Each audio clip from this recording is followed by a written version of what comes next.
nom du Père, du Fils et du Saint-Esprit. Amen. Encore un évangile ce soir bien tonique, j'allais dire, puisque Christ remet un petit peu les choses à leur place, et franchement, je trouve que ça fait du bien. C'est des évangiles que je qualifierais de libérateurs parce qu'ils nous donnent vraiment de la force et de l'énergie face à bien des âneries et bien des bêtises que l'on a pu entendre pendant 2000 ans. Car, je vous rassure, même si le Christ a dit ça des pharisiens, cela a continué avec les chrétiens.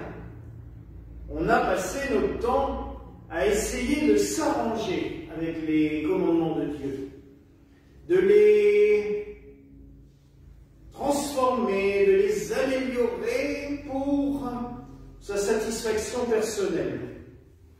Je vais en prendre deux qui déjà vous montreront à quel point ça peut être comique. Et le plus grand, tu ne tueras point. Ah, combien de chrétiens ont-ils tué à bout de bras au nom du Christ et au nom de Dieu? Ceux qui ne voulaient pas être évangélisés, rac. Ceux qui faisaient pas forcément comme l'Église avait demandé, au bûcher. Sans compter les croisades, allez vas-y. Alors que le commandement de Dieu est clair, tu ne tueras point. D'un autre côté, on nous dit, oui, mais ceux qui ont tué, œil pour œil, dent pour dent. Et ça, c'était l'Ancien Testament. Ce n'est pas ce que Christ nous a dit de faire. Et on lit bien dans les évangiles que de juger quelqu'un, c'est se charger soi-même du poids d'être jugé ainsi un jour. Et quand on demande à des jurés, comme c'est arrivé pendant longtemps dans notre pays, comme cela arrive encore dans beaucoup de pays, en fait, les juges ne se cassent pas la tête. Ah, c'est pas nous, c'est le peuple. Représenté par 12 bonhommes qu'on a un peu forcés, hein, parce que je me souviens quand même que si on n'acceptait pas d'être jugé, on venait nous chercher avec des gendarmes. Et vous étiez obligé d'aller au tribunal. Vous aviez le droit de refuser une fois, la deuxième fois, il n'y avait pas de truc, allez, tu y vas. Mais demandez à des gens de juger quelqu'un, et on dit bien en plus en votre âme et conscience. Donc, c'est se mettre en porte-à-faux avec Dieu. Mais là, on a accommodé les commandements de Dieu. Il y en a un autre, c'est sur le jeûne. Et le Christ nous parle de ce qui rentre dans la bouche et ce qui en sort. Ah, le jeûne dans l'Église était obligatoire, le jeûne du carême. Sauf pour les seigneurs. Alors eux, on avait inventé une chose. S'ils pouvaient s'acquitter d'un don honorable envers l'Église, alors, plus besoin de jeûner. Tu obtenais une dispense de la part de l'évêque.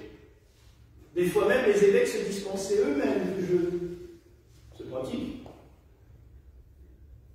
En gros, en période médiévale, je serais allé voir un comte, un duc, en lui disant « Je tape sous du jeûne, tu payes le clocher. » Et le clocher aurait été payé d'un coup. C'était ça. On a fonctionné comme ça pendant des siècles. On s'accommode avec la parole de Dieu. Pareil, aimez nos prochains comme vous-même. Oui, mais pas tout le monde quand même. Ben si. Même ceux qui vous causent des ennuis. Même ceux qui vous persécutent. Eh bien, on est censé les aimer. C'est dur. C'est peut-être le plus dur. Et je peux vous dire que je sais de quoi je parle. Et pourtant, il faut leur envoyer de l'amour. Et même demander à Dieu, si moi je ne suis pas capable de les aimer, toi, du moins aime-les, parce que pour moi c'est plus fort. Et je vous dirais que nous avons ces reliques qui sont déposées devant l'autel, toutes humbles, parce que c'est emballé dans des petits bouts de papier depuis plus de 70 ans, c'est mignon, tout est écrit à la main, mais celui qui a vécu ces phénomènes, Monseigneur Vacher à l'époque, a été persécuté plus qu'aucun autre. Forcément. Déjà, quand c'était un civil qui avait des apparitions et des grâces et des suspects, alors là, pensez à un prêtre qui recevait des messages du Christ. Alors là, quelle horreur! Et le pauvre, il en a pris plein les dents. Et pourtant, à la fin de sa vie, on le lit, il a beaucoup pardonné, il a beaucoup aimé ceux qui persécutaient. Forcément, il avait reçu des messages du Sacré-Cœur de Jésus. C'est l'amour total qui lui a parlé. Eh bien, il a écouté, il a vécu les messages du Christ. Et c'est cela qui m'inquiète un petit peu en tant que chrétien, quand on voit que beaucoup se disent chrétiens mais qui passent leur temps à déformer la parole. Déjà, on la sort du contexte, ce que je vous expliquais dimanche, où même le diable pouvait se servir d'écriture pour persécuter les gens, donc, et c'est ce que font certaines communautés. Alors que le plus grand commandement, il nous l'a dit.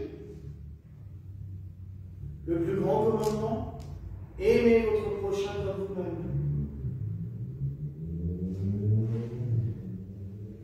Il surpasse tous les autres. Et si on regarde bien les 10 commandements, en fait c'est cela. C'est un résumé, aimez votre prochain comme vous-même. Parce que aimez votre prochain comme moi je vous ai aimé. Parce que les commandements, c'est ça. Quand il dit de ne pas tuer, quand il dit de ne pas envier son voisin, la jalousie, quand il dit de ne pas voler, alors il commence quand même par la femme. Vous avez vu qu'à l'époque, je le relis parce qu'à 2 jours de la journée internationale du droit des femmes, c'était plutôt drôle. Vous ne désirerez point sa femme, ni son serviteur, ni sa servante, ni son bœuf, ni son âne. Tout est au même rang. À l'époque, le cher dame, vous étiez un bien matériel, c'était pas... Mais, malgré tout, ça va loin. Car en gros, et on l'a mal traduit ce verset, parce que ce verset, souvent, il est traduit par « tu ne voleras point ». Non, tu ne vas pas convoiter. Donc, même le fait de penser « ah, j'aimerais bien avoir sa femme, ou j'aimerais bien avoir sa maison, ou j'aimerais bien avoir son âne », déjà ça, c'était un péché pour Dieu. Parce que, en effet, on enfreignait l'amour de Dieu. On va contre sa volonté. Et c'est ce que je vous disais. Le péché, on a dû utiliser des mots terribles. Alors que pour moi, le péché, c'est tout simplement une action qui nous éloigne de l'amour de Dieu. Quand je fais du mal à quelqu'un, quand je le blesse, ça m'arrive beaucoup. On ne fait pas attention des fois à ce qu'on dit. Quand on a des idées mauvaises envers soi-même aussi. Quand on se persécute soi-même, ça arrive. La culpabilité à mauvais escient. On appelle ça le scrupule, être trop scrupuleux. Eh bien, on s'éloigne de l'amour de Dieu. Volontairement. Lui, il ne demande qu'à nous aimer, et nous, oh là, oui, il nous aime, moi, je suis bien dans mon coin. Comme si on avait peur de se laisser aimer par Dieu. Alors c'est tellement beau. Quand vous avez quelqu'un qui vous le dit, ça fait du bien de ressentir l'amour de Dieu.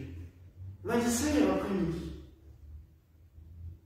Dans des circonstances totalement différentes, mais tout d'un coup, quelqu'un qui vous prend à part et qui vous prend les mains, qui vous dit « ça fait du bien de se sentir aimé par Dieu ». Mais oui, laissons-nous aimer par lui. Ces commandements, c'est pas des ordres avec des gars avec des baïonnettes qui viennent dans notre dos pour nous dire « tu dois faire ça » et qui eux-mêmes vont les détourner à leur profit quand ça les arrangera. Non, c'est juste quelques principes logique pour ne pas nous éloigner de son amour. Il n'y a pas à chercher plus loin. Pourquoi chercher plus loin? C'est si simple.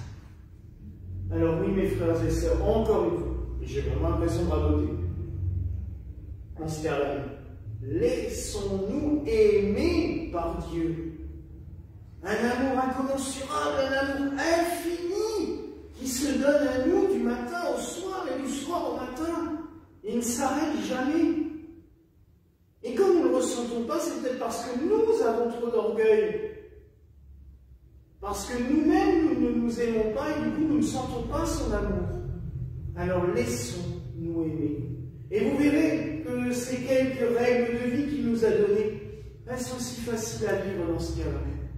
Voilà, mes frères et sœurs, ce soir, la grâce que je nous souhaite au nom du Père, du Fils et du Saint-Esprit. Amen. Et que la paix du Seigneur soit toujours avec vous. Et avec ton esprit.